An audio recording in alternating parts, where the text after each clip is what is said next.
Inclusive and accessible practices for synchronous presentations. This video is copyright 2025 by University of Technology Sydney and is licensed Creative Commons Attribution Non-Commercial Share-alike 4.0 International, CC BY NC SA 4.0. To view a copy of this license, visit https://creativecommons.org/licenses/by-nc-sa/4.0/. Licensing and attribution for incorporated materials can be found on each slide, in a list at the end, and as links in the video slide file and transcript.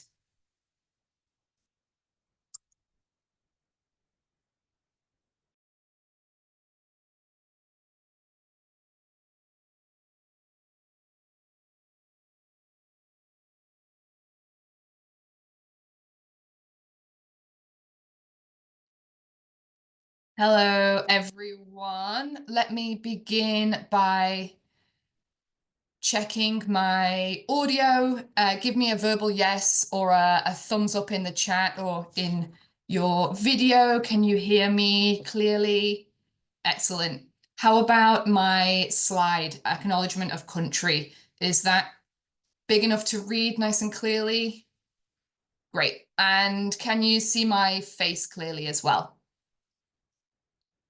Excellent. All right. I want to begin today with this image of a gum tree that is reaching up towards a bright blue sky, and our viewpoint is at the bottom of the trunk looking up towards the treetops.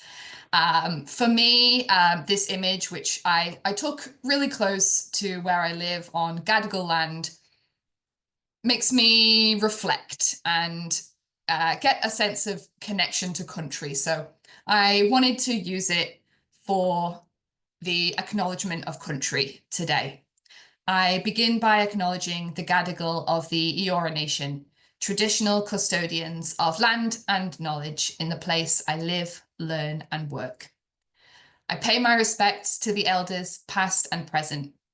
I extend that respect to Aboriginal and Torres Strait Islander people here and to traditional custodians of the lands of everyone attending this presentation. Following that acknowledgement of country, I want to take a moment to acknowledge my own position in relation to this work. My name is Jenny Wallace. I'm a white woman and a British settler in Australia, living on the unceded lands of the Gadigal of the Eora Nation. My background is in education and English language teaching, and these are fields that have played a significant role in colonization and inequity. I acknowledge the ways that these systems have shaped my own privilege and professional identity. I aim to practice accountability by listening deeply, unlearning where needed, and supporting more equitable, inclusive, and accessible approaches in my work. I am fortunate to be guided by so many of the people that I work with, and I'm committed to doing this work as relationally and responsibly as I can. And a note for everyone here today in this presentation, I'd like to share some event guidelines so that expectations can be clear for all attendees, ensuring hopefully a smooth and inclusive experience for everyone. So I've already switched on recording, as you know, at the beginning. So this session will be recorded and shared. You can check the presentation slide file for more information about the sharing licenses. Captioning and transcription are available, and you can enable captions if you want to. And you might prefer to keep your cameras switched off, knowing that I'm recording today. But if you ask a question verbally, it would be great if you could switch it back on, just so other attendees can see your face when you speak. Keep your microphone muted until I pause for questions. I'm going to give some time at the end for questions if you would like to ask one verbally. But you're also very welcome to use the chat anytime, and you can type questions and comments in there. I've got a facilitator supporting with the chat, so you can drop ideas into there if you'd like to. If you share any links in the chat, please label them so with a title so that anyone here or catching up on this presentation afterwards can see what that link is. And I'm just going to actually, if I can ask my facilitator to drop an example into the chat. Thank you. Please take breaks whenever you need to. And we're really committed to inclusive and accessible practices for these events. So if you have any questions for us, or if you'd like to give us any feedback, we'd love to hear from you. Please contact ed.connect, that's ed.connect@uts.edu.au.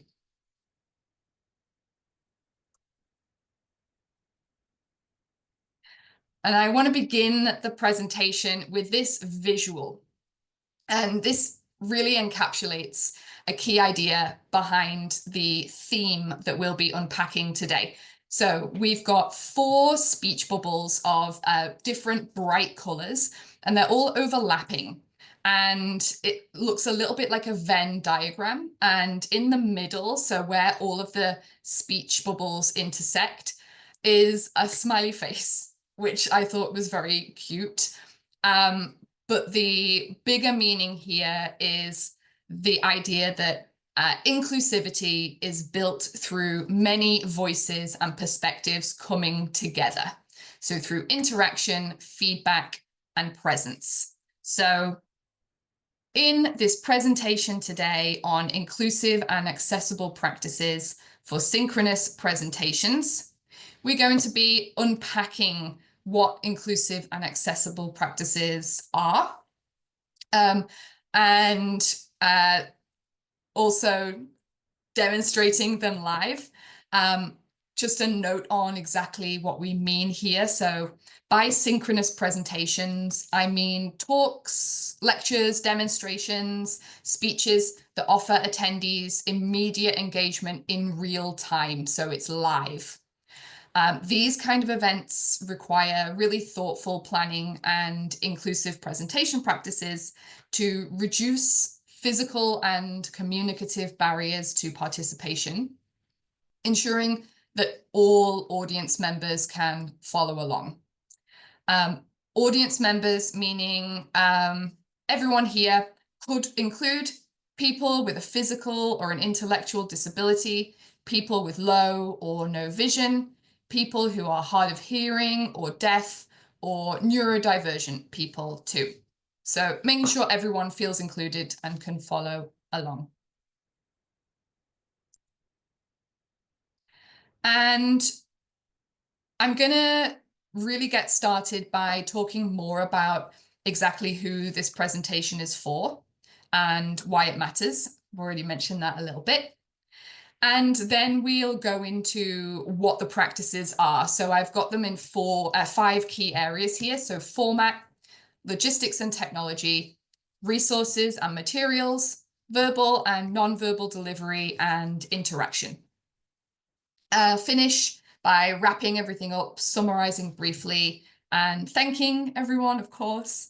And the last slide will be some more information about licensing and attribution in the slide file.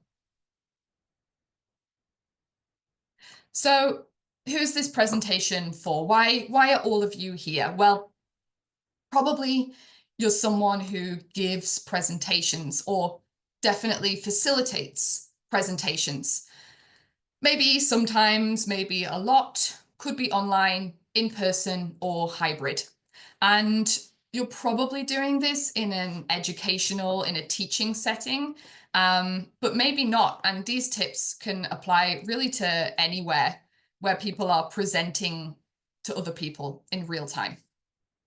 And hopefully, you're someone who wants to be more inclusive and accessible. But it's also possible that you're lacking time, resources, or clear how-to guides. So what exactly is this presentation, or what does it include? Well, I would love for it to be a quick start kit. Lots of these strategies are high impact. You can start doing them straight away and quite easily as well. And as I've already mentioned, it's designed for people presenting to really any kind of audience, because you can't tell what people's needs are just by looking or listening. It's ideal if we can start building in accessibility by default. But also in this spirit, we're aiming for progress over perfection. So any small steps you can take towards being inclusive and accessible are really meaningful. And this presentation is also a live demonstration of what being inclusive and accessible can look like live and in practice. And because it's live, it's not going to be perfect, and that's a live presentation. I hope it's still a useful demonstration. What this presentation is not is a really full and comprehensive manual or deep dive. We're not going to be covering every situation or all aspects of being inclusive and accessible. I've got a link in this slide to a really excellent comprehensive resource on the Australian Disability Clearinghouse for Education and Training.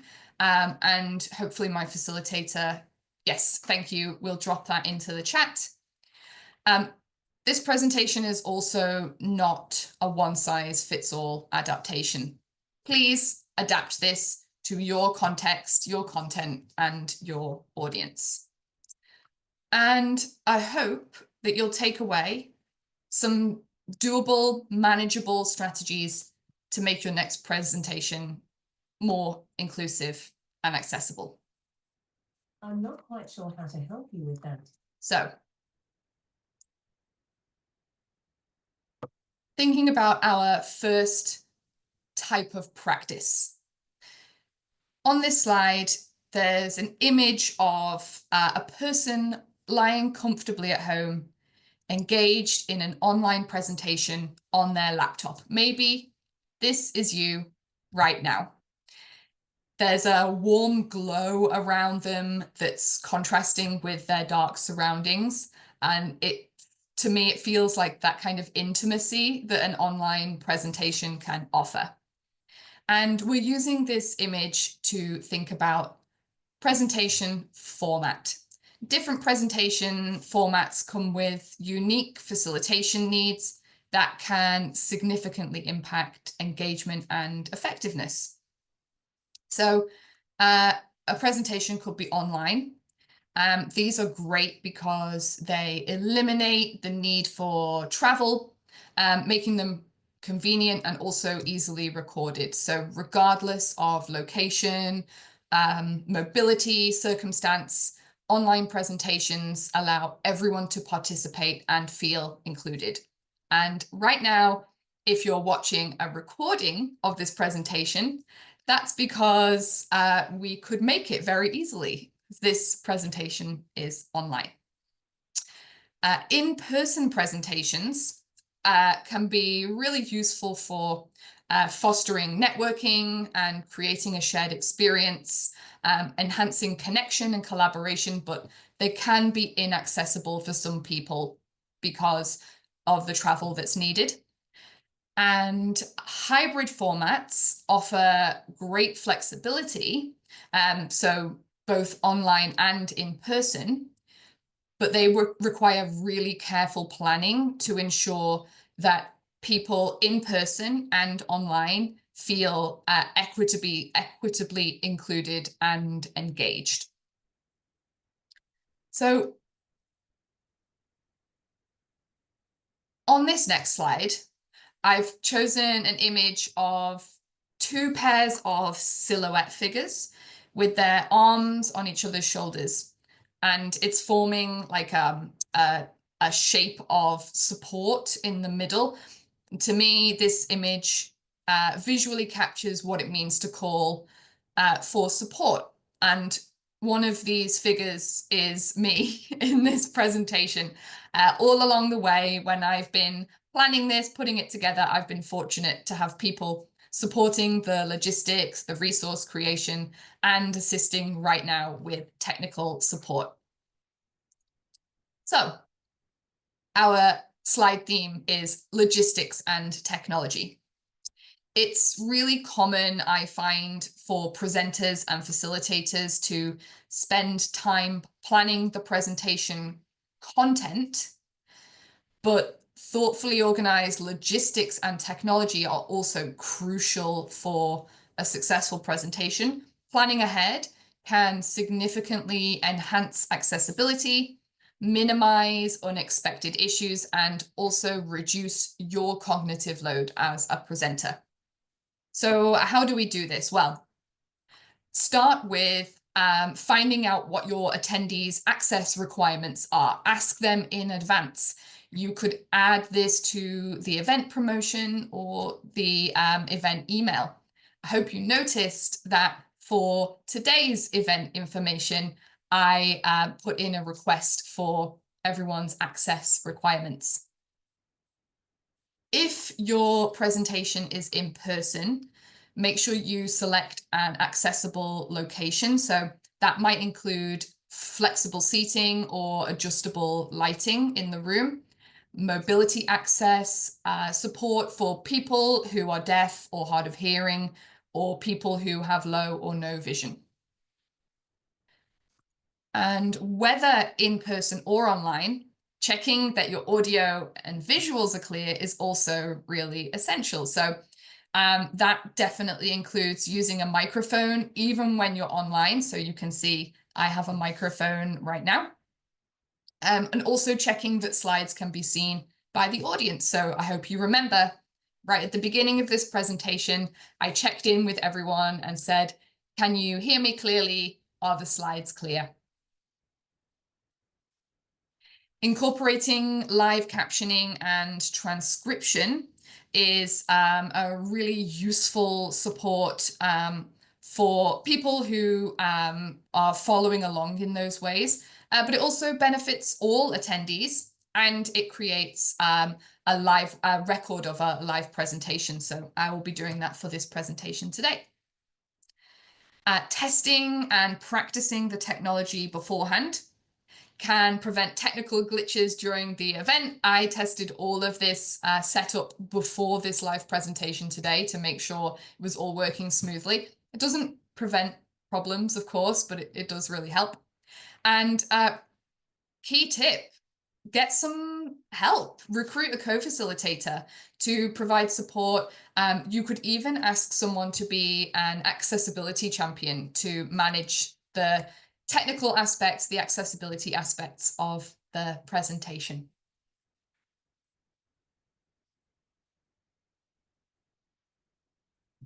Just pausing for a sip of water. So what's our next type of strategy? Well, the image on this slide is a speech bubble icon, and half of it is pixelated. And I chose this because to me, this speech bubble icon emphasizes the importance of supporting blended communication. So thinking about communication before and during and after an event, mainly via the resources and materials. So you all already have access to this slide deck and notes that I'm using today. And if you wanted to, you could go into that slide deck and read through it before this session. The idea there is to provide equitable access to information so that you have time to prepare, and also if they're shared early, people can use assistive technology to look through the resources too. Another really key area when preparing your resources in advance is to consider the format of the slides or any other documentation you have. So I've used my slides today as a model of accessible presentation slides.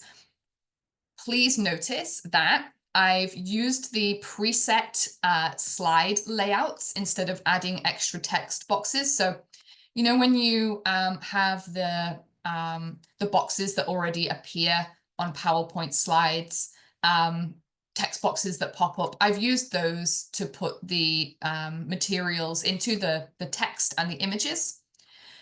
This helps you organize the information, and it also preserves the reading order for people who are using a screen reader.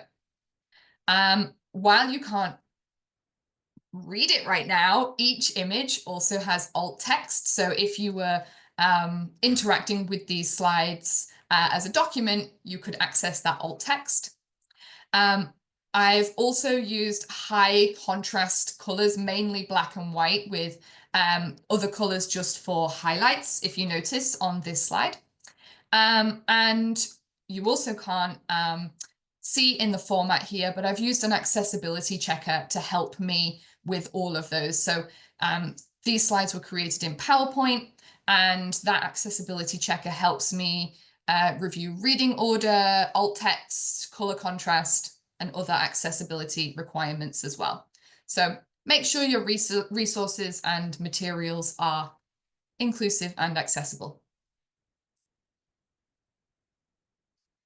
On this next slide, there's an image of an old record player or gramophone with plants growing out of the speaker, the horn.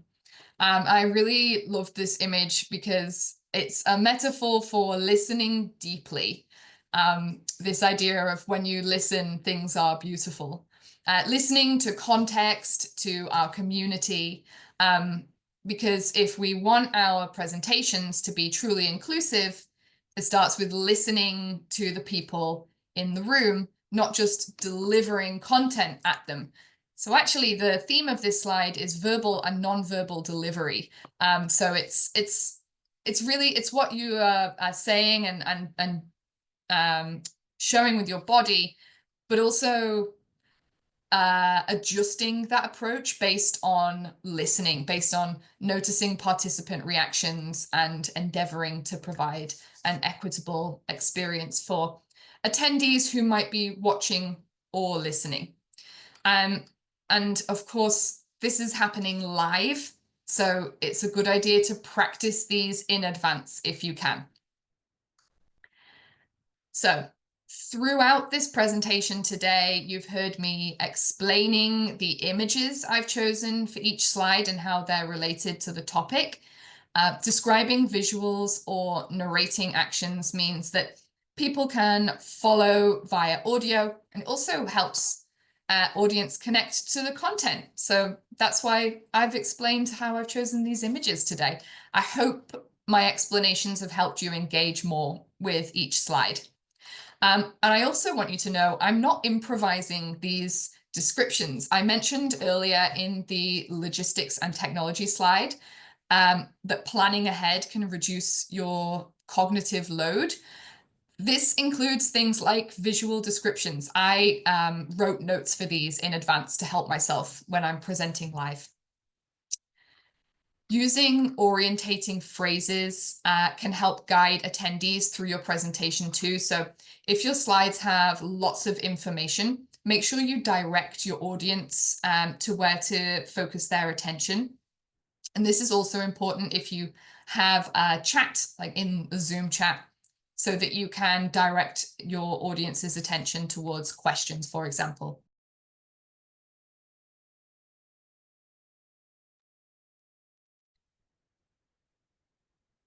Maintaining a steady pace is going to be really helpful for allowing the audience to absorb information without feeling rushed. Try not to race through the presentation. If you don't have time, don't cover that point. Try and keep things at a steady pace. Make sure your face is visible so that you can, so that people can read your lips and your facial expressions. Do you remember at the beginning of today's presentation, I checked if my face was clear? That was why. And lastly, actively seeking feedback, before, during, and after your presentation can provide valuable insights and improve future interactions. So could be simple things like checking in on the audience to make sure people are following, just as I have been today. Or it could be following up afterwards to gather more detailed feedback. I mentioned right at the beginning the email address you can use to get in touch with us, but I'll also remind you of that email address at the end of the presentation today.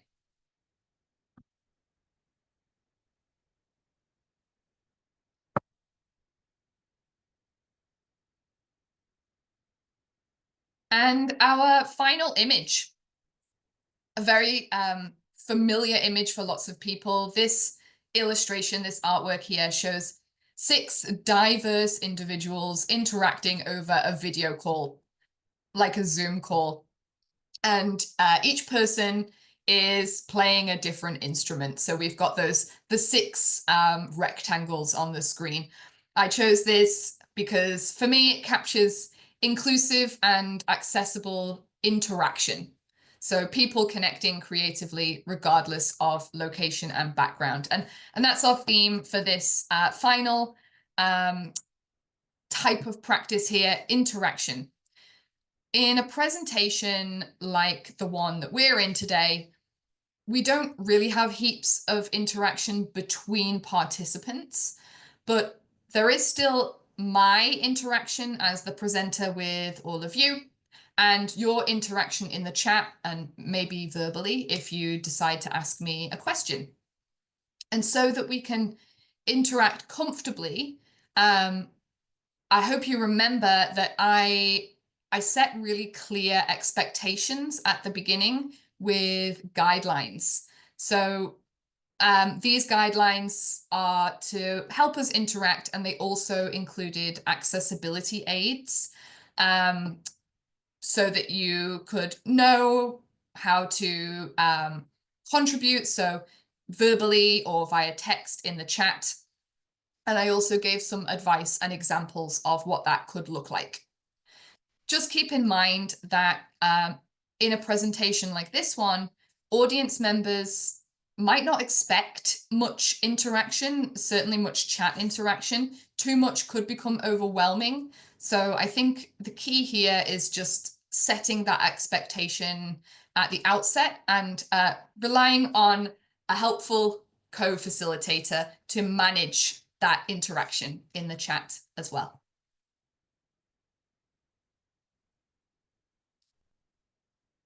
As we conclude, I want to thank you for your attention in this presentation. I hope this demonstration of inclusive and accessible synchronous presentation practices has been engaging and useful. And to recap the key recommendations, we discussed choosing the right format, so online, in-person, or hybrid, based on the needs of your audience. We also talked about planning logistics and technology to ensure accessibility and smooth execution. Additionally, we emphasized the importance of providing accessible resources ahead of time, engaging your audience with clear narration and visible expressions, and setting clear guidelines for inclusive audience interaction. For any further information or support, you already have the slide file with the links that we've referred to included, and we'll email you with details of how you can access this recording when we've got it ready. And as I mentioned at the beginning, please feel free to reach out to ed.connect, that's ed.connect at uts.edu.au if you have any questions or feedback. Thank you very much for your attention today, everyone. And I'll now pause for some questions.